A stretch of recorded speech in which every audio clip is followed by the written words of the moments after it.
Hello, thank you for watching this. In this week's project, I'm gonna work on this very beautiful vitrine. I have these plans to go with this decoupage paper and to hide the glass. We want to use this furniture as a storage space, so I decided to go with this decoupage paper from Redesign with Prima. Village in Color it's called. So in here I'm cutting the paper exactly on the size of the glass. As you can see, I use this sharp knife from Prima as well, and I come with small cuts and try to be as precise as possible.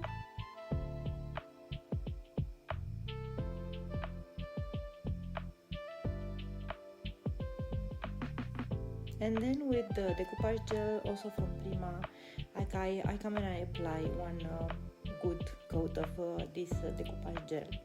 I painted the white underneath the decoupage paper because this way the colors will be more vivid, and actually the colors will remain exactly as they are now. And then I put the paper on top of the gel.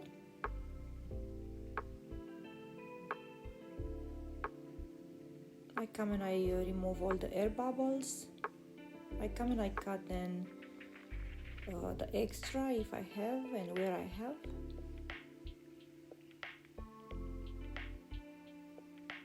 And then I come and I seal the paper with another coat of the decoupage gel. It will dry clear.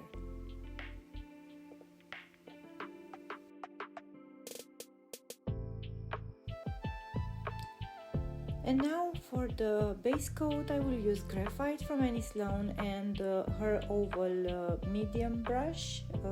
I like this one because it has natural bristles and that helps me create some beautiful texture.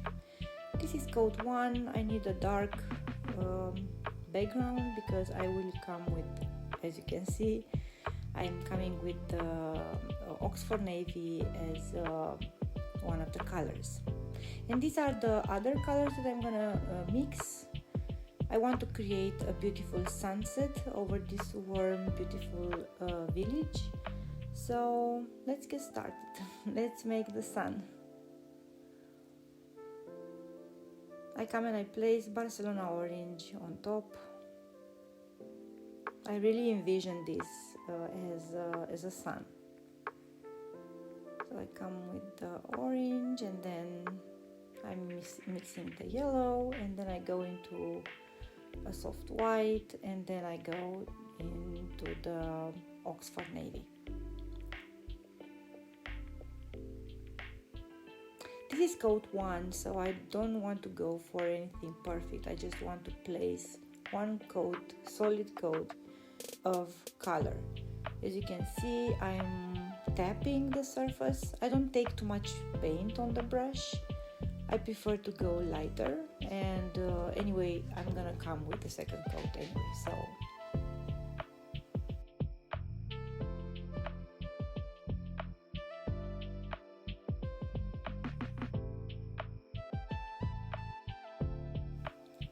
As you can see now, I already started to use only one brush. I don't change the brush. I actually prefer to have orange when I mix the yellow, and then to have some yellow when I mix the white. As you can see, it helps me with this transition in between the colors.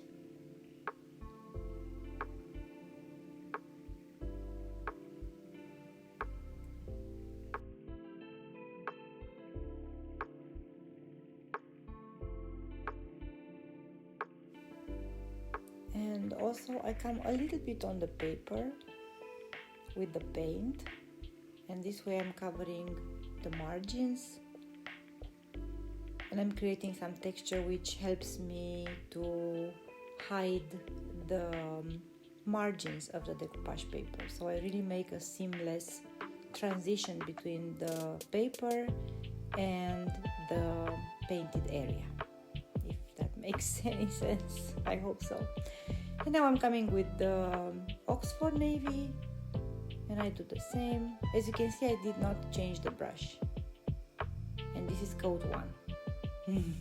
And Luna, I have to keep her away from me because she loses hair. As you know, golden retrievers have this issue.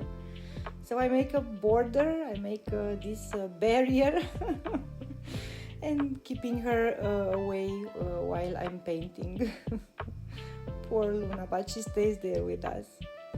And now with the small fun artist brush, I come with red. All the colors are from Annie Sloan. I'm gonna list them in the description below.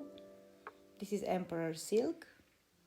And I try to continue. Initially I wanted to continue blending the colors, but I noticed that these kind of frames that I have, if I paint them in one solid color, they would really look like a window to this beautiful village. So I prefer to not go with the colors blended also into these frames, you will see.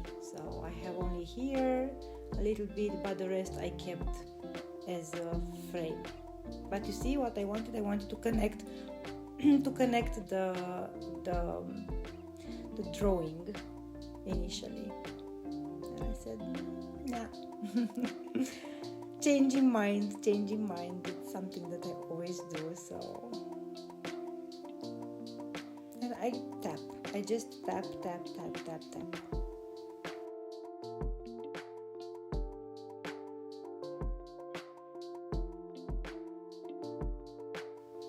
And some release bit forward with the first coat on the other side.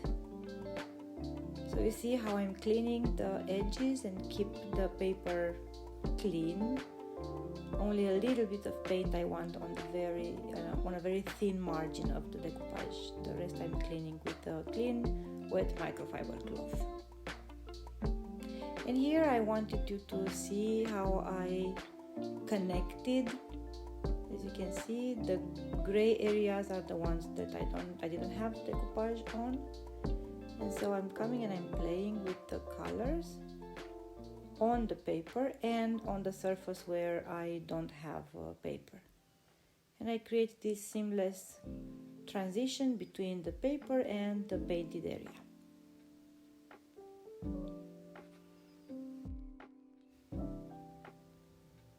And Luna again, and the barrier.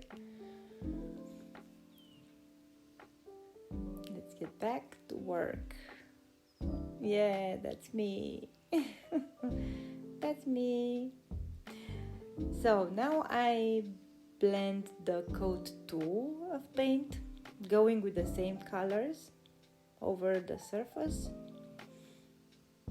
So orange and yellow. I don't change the brush, as you can see, and I'm using the orange into the yellow into the orange, so I really have a seamless transition between the colors.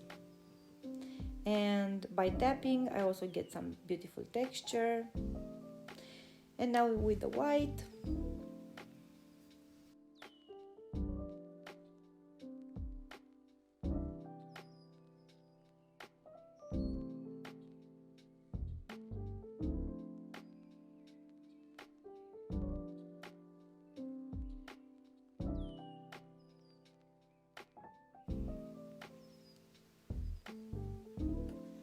I'm taking a little bit of white and I put it a little bit further so that I can come later on, as you can see, and I take a little bit of paint from that bigger amount of paint that I put on the side, so that I can come and I tap, and this way I distribute the colors equally, and then the transition is mega smooth and seamless.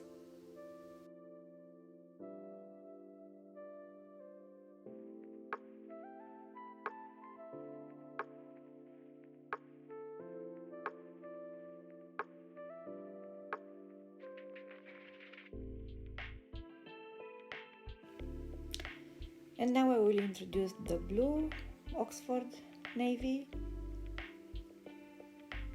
and I apply a good amount of white here because the blend is gonna be a little bit more difficult because of the big difference of the two colors that I'm blending.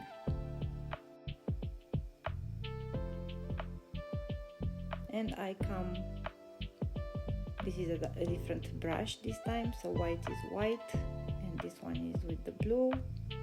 I come and I put a little bit on top of the white.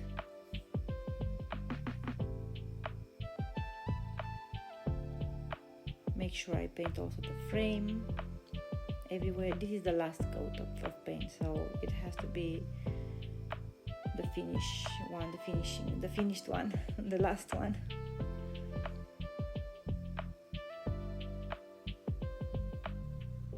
I don't have any more paint on this brush, it's the one that I used to take the white with, and I come and I tap all over the surface where I want the colors to mix together.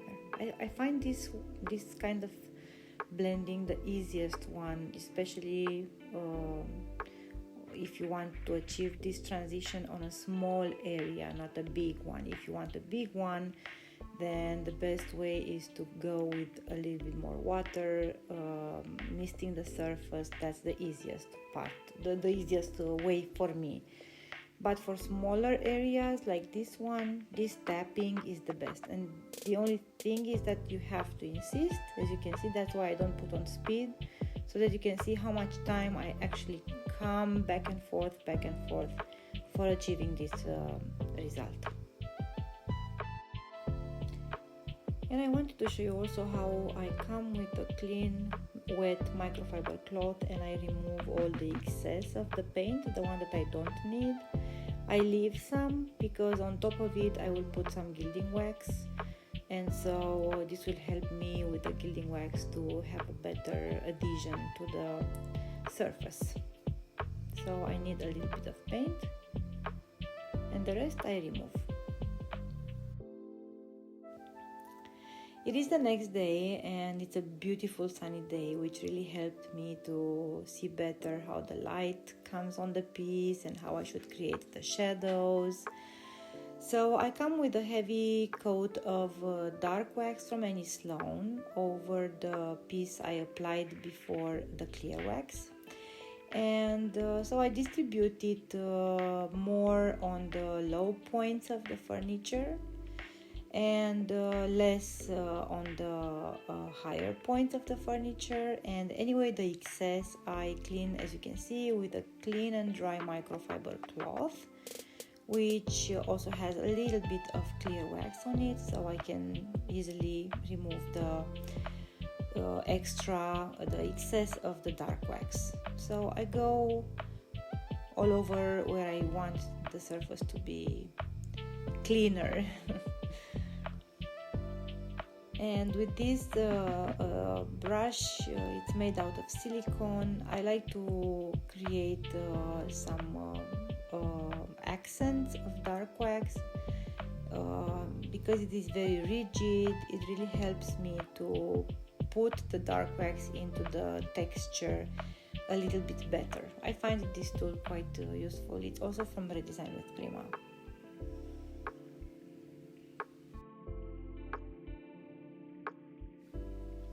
I also distressed a little bit here and there the piece, and so I come with the same tool and some dark wax, and I accent a little bit better, and I darken the areas where the furniture has been heated, or it has these distressed areas which make it look really old. I don't know if it makes sense, the explanation, but I think you understand very well what I'm saying.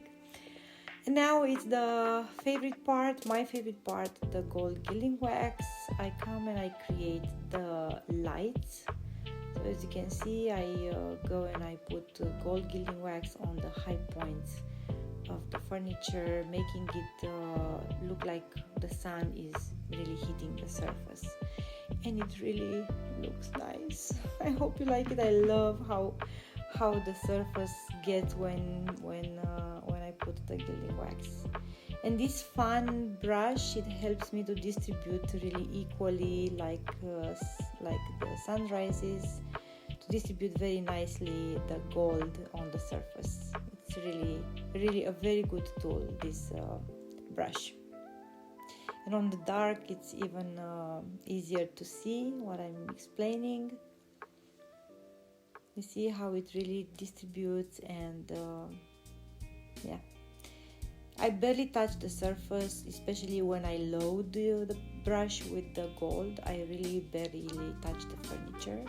And then when the brush gets cleaner, as you can see, I go on other areas where I don't want so much wax. So first I go with the wax on the surfaces where I want more light, and then I go with a little bit less gilding wax on the surface where I want softer gilding wax.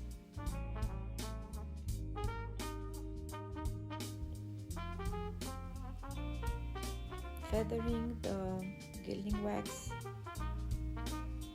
when I have just a little bit of wax on the brush, and applying it in the lower point, and then when the brush is really full of gold, I go on the high points.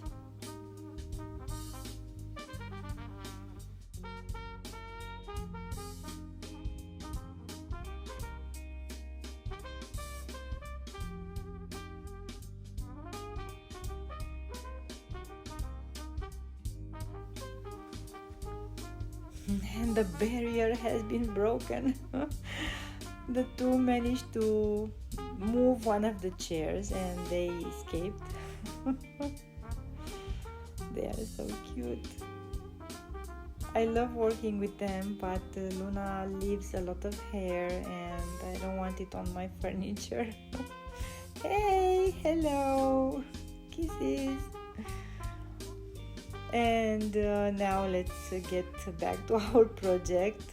With my finger I applied the same gilding wax on the molds of this furniture. These are the original ones that were on the furniture when I bought it. I prefer to apply it with my finger because I really have full control of where to apply it, how much to distribute. On the brush it's a little bit more challenging, so I always prefer on this kind of surface and area to come with my finger and add the gold.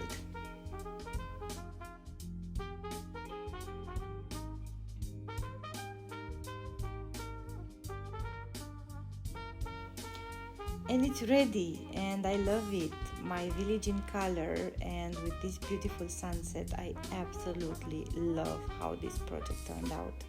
If you also like it, leave a comment below and send me a heart if you like it. And until next time, thank you again for watching, and have a beautiful week, day, and thank you. Bye.